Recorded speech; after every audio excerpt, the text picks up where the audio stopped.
adventurers, to another episode of the Book Club Lounge. We're so excited to have you join us again. Indeed, it's always a pleasure to chat with our insightful listeners. Whether you're here with a steaming cup of tea or just tuning in on the go, we're delighted to keep you company. Now, before we dive headfirst into today's mystery thriller rabbit hole, let's get a couple housekeeping things out of the way. Don't look at me. No actual housekeeping here. Ha! Thankfully. But really, folks, if you've been enjoying our cozy little book nook here, please hit that like button, subscribe to our channel, and ring that little notification bell thingy. Do give it a ring, preferably before indulging in a page-turner that might leave your heart thumping too hard for multitasking. Exactly. Staying connected means you won't miss a single episode. And speaking of episodes, this one's going to be a real snowstorm of suspense. Stick around, okay? All right, book lovers, let's jump right into today's topic. Clara, isn't it amazing how Freida McFadden wears so many hats? A practicing physician specialising in brain injury and an internationally best-selling author. Definitely no small feat. A practicing doctor who writes psychological thrillers on the side? Yeah, I think we're officially underachieving, Eliott. Just saying. Well, she is certainly exceptional.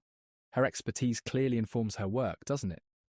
Many of her novels tap into the complexities of the human mind, unravelling psychological depths with intrigue and suspense.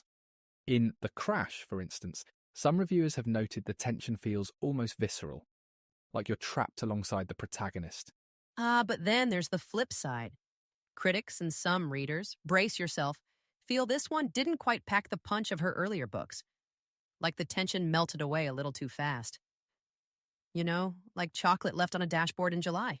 Still tasty, just not the same. Interesting metaphor there, Clara. But yes, opinions are certainly divided. Some laud The Crash for its gripping premise. A pregnant woman stranded during a snowstorm. Alone, vulnerable, and then, of course, all the sinister twists that follow. Fans seem to find it absolutely riveting. And then you have others who seem to think it's, what was that phrase? Oh yeah, predictable. Ouch, right? But hey, that's what makes book discussion so juicy. Everyone brings their own take. Yes, and to be fair, McFadden's strength lies in creating narratives that are, if not unpredictable, undeniably easy to lose oneself in. This particular novel might not have everyone gasping in shock, but it's drawn strong praise for its emotional core and characters. Tegans' struggle has resonated with many mothers, evoking an intense empathy. Yeah, I've seen folks call it a gut-wrenching portrayal of survival, while others say Tegans' character is, finally, a Freida McFadden heroine with a bit of street smarts. Progress, guys. It's certainly intriguing to see how McFadden integrates her medical expertise into fast-paced, highly commercial fiction. Say what you might about predictability. Her attention to psychological detail is striking and uncommon. Totally. Plus, any author who can inspire heated debates like genius or meh is clearly doing something right. You don't have over 80,000 reviews on Amazon by accident, you know. That's true. Love it or not, Freida McFadden has established her place in the modern thriller genre. Speaking of Tegan's story, Eliott, let's talk about our protagonist. 8 months pregnant, on a solo road trip in the middle of a blizzard, just how much worse could things possibly get? Quite a bit, as it turns out. Her car stalls naturally, the time-honoured hallmark of doom for any thriller. But in Tegan's case, it's oddly symbolic, don't you think? Her vehicle breaking down mirrors the unravelling of her life's plans. It's not just bad luck, it's fate taking a nasty turn. Oh, come on, Eliott. That's a bit deep for a busted radiator, no? Maybe. But it sets the tone, doesn't it? Think about the inevitability here. She ventures out to escape her troubles, her collapsing life, a delicate pregnancy, no solid support system, and ends up stranded with a literal broken ankle in the middle of nowhere. That is textbook situational irony. Fair. And then swoops in good old Hank, the silent, neighborly type with muscles to boot. Like something straight out of a Western, only less cowboy hat and more snow gear. But, let's just say he's no knight in shining armor. And a very deliberate choice on McFadden's part, I believe.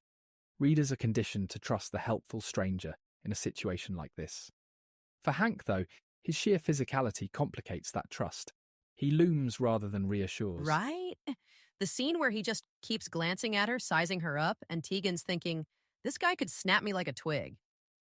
It's unsettling, but also she has no choice. What's she gonna do, hobble away in the snow with her ankle the size of a blown-up marshmallow? Exactly. McFadden effectively lures us into feeling just as trapped as Tegan. It's a low-level simmering dread, heightened by Hank's muted reassurances and the sterile warmth of his house. It's a subtle lesson in dependency dynamics. You mistrust him, yet he might just save her life. But the real kicker? It doesn't last, does it? Just when you think they're the weird but harmless good Samaritans, you start noticing the cracks. Hank's wife, Polly.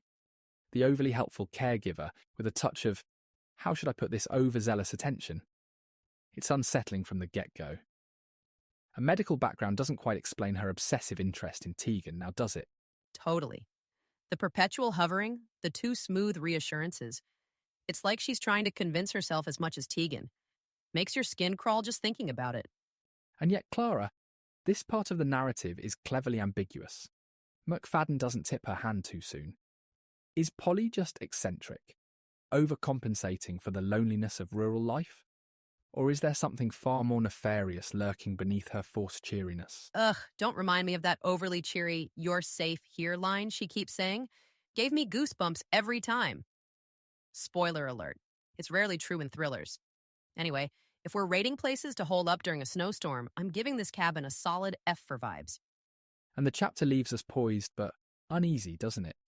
Just as Tegan begins to suspect not all is as it seems, the cracks widen ever so slightly. The warmth of her brief safety grows suffocating, an expertly layered prelude to, well, more trouble, clearly. So, just when Tegan thinks this strange but seemingly harmless couple might actually offer some refuge, the cracks in Polly's cheery facade deepen, and boom, we find her tucked away in that basement room. Comforting? Not exactly the word I'd use. Indeed, Clara. Not only does she feel physically trapped given her injury, but the psychological confinement is equally palpable.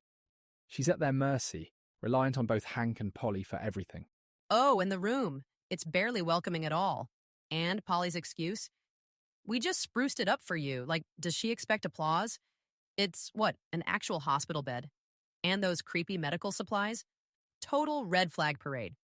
It's a rather clinical space, yes. Immaculately clean, yet devoid of any warmth. Almost like a stage set for Polly's own scripts of care and control. You have to wonder, who is she really trying to help? Tegan or herself? Good question. Seriously, though, Polly's got all this backstory. Like, when you learn she used to work as a nurse, it's like, okay, that explains why you're qualified to bandage an ankle. But wait, does it explain the hovering? That's precisely it. Polly's past casts a shadow over the present dynamic. McFadden drip feeds us just enough about the incident, doesn't she? Something that ended her career. There's a palpable sense of guilt, even desperation to regain control. Over what, though? Over everything, apparently. And you know what made it worse? The way she's always popping in unannounced. Like, no knock, no, hey, need anything? Just there. Watching, waiting.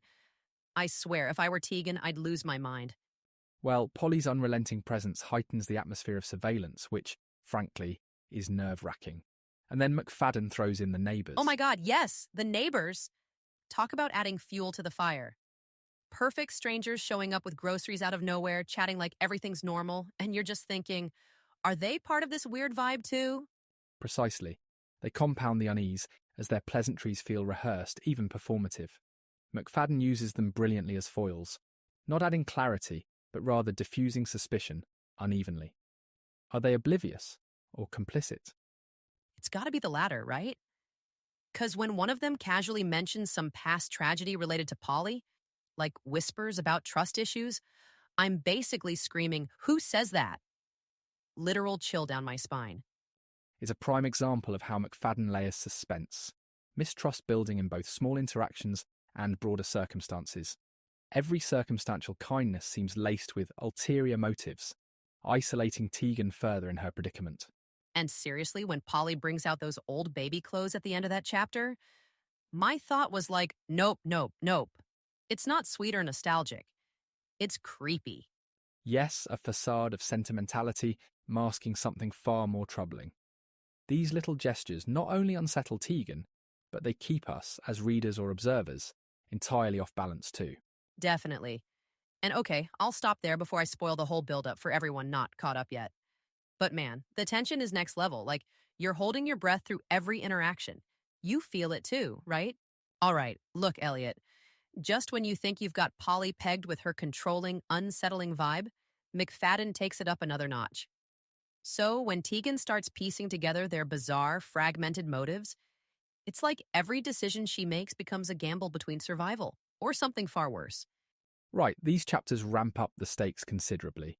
McFadden shifts from the unsettling static tension to outright action, albeit furtive and restrained.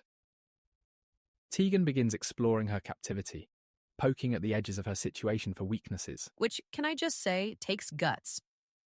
Or desperation. Probably both. Like sneaking through Polly's medical bag when the woman is literally lurking just the next room over. My palms were sweating just reading that part. Yes, it's a clever way to draw us into Tegan's increasing resourcefulness. She knows full well one wrong move could escalate everything. But here's the more subtle point. It's not just Polly she's outmaneuvering. It's the psychological pressure mounting within her as well. Totally. And while I loved her resourcefulness, let's not forget her hesitation. Like when she discovers the makeshift escape route through the supplies closet and literally stops herself because the what-ifs creep in. Ugh, that inner conflict had me yelling, "Girl, just go." But that hesitation is so real, Clara. It reflects the fragile balance between survival instincts and a fear of the unknown. McFadden inserts a critical question here. Does the devil you know sometimes feel safer than the one you don't? Oh, and Polly being so oblivious. Or is she? That woman drops these weirdly specific, cringe-inducing anecdotes that make you think she knows exactly what Tegan's plotting. When she tells that story about losing control once, with that disturbingly calm smile, chills. She's masterfully written, isn't she? Polly becomes increasingly symbolic, a mirror projecting not just her own trauma, but Tegan's darkest fears. And then, of course, there's Hank, whose quiet compliance suddenly seems far less benign. Right? The sudden switch, when his patience snaps and he flat out tells Polly she's crossed some line, it's like he's almost human for a second. But how much of that reaction is guilt versus self-interest? Seriously, can he be trusted at all? And that's part of the brilliance here. McFadden avoids clear heroes and villains. Even Polly, twisted as she is, operates through a framework of trauma. Everyone is desperate for a semblance of control. Every action feels tainted by past wounds and moral ambiguity. It's exhausting in the best way, though. With the layers of deceit stacking up, I'm just trying to figure out what's coming next. When Tegan finally makes her move to escape, we're left teetering on a knife's edge. There's no way to predict the fallout entirely. Every crack in these dynamics feels ready to shatter, but when and how remains anyone's guess. So, Elliot, after all that tension surrounding Tegan's escape, the crash feels like it pushes those survival instincts to the forefront. It's primal, almost animalistic in a way, don't you think? Oh, absolutely, Clara. It's woven into the fabric of the story. Tegan's journey is a testament to the sheer willpower of a person determined to protect not just themselves, but a future. Her unborn child, specifically. What's remarkable is how McFadden captures that instinct without glorifying it. Yeah, and it's not all heroics and strength either, right? Like, Tegan totally falters, doubts herself, questions everything, and that makes her feel so, what's the word? Real. Precisely. McFadden doesn't portray survival as some tidy, heroic arc. It's messy, rife with hesitation, setbacks, and complicated decisions. That's where the theme of morality comes into play, isn't it? The boundaries between right and wrong blur as desperation escalates. Totally. Like when Polly starts spilling her weird justifications for keeping Tegan trapped there. You know it's wrong, obviously, but I also kind of see how she got twisted into believing it's okay. Ugh, it's maddening. Exactly the point. McFadden makes us wrestle with those grey areas. Polly's actions are abhorrent. Yes, but then you see her grief and motivation, and suddenly you're questioning everything. And let's not forget Hank. Is he complicit or just trapped in his own way? I'm still not sure, and that's what makes it scary. No one's squeaky clean, but no one's fully, irredeemable either. Even Tegan has her moments, like when she hesitates to trust anyone. You get it, but it's frustrating too. Her mistrust serves as a reflection of her trauma, doesn't it? The novel subtly examines that, how past wounds and betrayals shape present actions. And although it makes her cautious, it also sharpens her instincts, propelling her towards resilience, albeit cautiously. Okay, but let's talk about that resilience. How she keeps moving forward little by little, even when it feels impossible. I swear, she's like the definition of determination. Is it weird to say it was kind of inspiring? Not at all. Tegan's determination is a reminder of the human spirit's capacity to adapt. McFadden doesn't just throw obstacles at her, she makes Tegan confront the emotional echoes of her decisions, underscoring that survival isn't merely physical, it's deeply psychological. And that, my friends, is why this story sticks. It's not just about what happens next. It's about tapping into these universal fears and heartaches and showing that even in chaos, there's a chance to fight back. I mean, wow, heavy stuff, right? So, Eliott, speaking of that determination, didn't you find it fascinating how even the smallest setbacks felt monumental for Tegan? Like when she could have taken the risk to leave earlier but hesitated. It was such a pivotal moment, wasn't it? Indeed, Clara. It's a testament to McFadden's style that even amidst mixed reactions, her book still generates such compelling conversation. Whether you loved it, found it predictable, or fell somewhere in between, there's no denying the crash leaves a mark. Some marks perhaps deeper than others. Totally.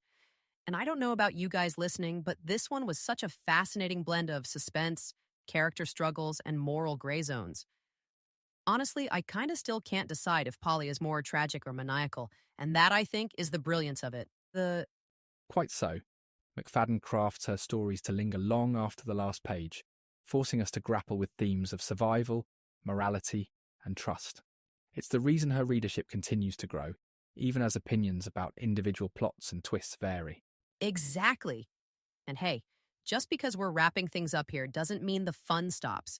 If this episode has sparked your curiosity, go ahead and check out our affiliate link to grab a copy of The Crash. Bonus points if you can avoid reading it all night long, unless insomnia is the vibe. And of course, we'd love to hear from you. Leave us a comment with your thoughts or insights on The Crash. Or better yet, share a book suggestion for our next episode. We truly enjoy exploring stories alongside you, our delightful and ever-curious audience. Yes, join the conversation. We absolutely adore hearing your recommendations and hot takes. And let's face it, who doesn't want to be part of a cozy, nerdy, book-loving crew like this? Well said, Clara. Until next time, thank you all for keeping us company and for diving into the literary depths with us. Stay curious, fellow book lovers. This has been the Book Club Lounge signing off for now. Catch you next week with another page-turner, more laughs, and, as always, a whole lot of literary love. Bye, everyone. Goodbye all. Take care.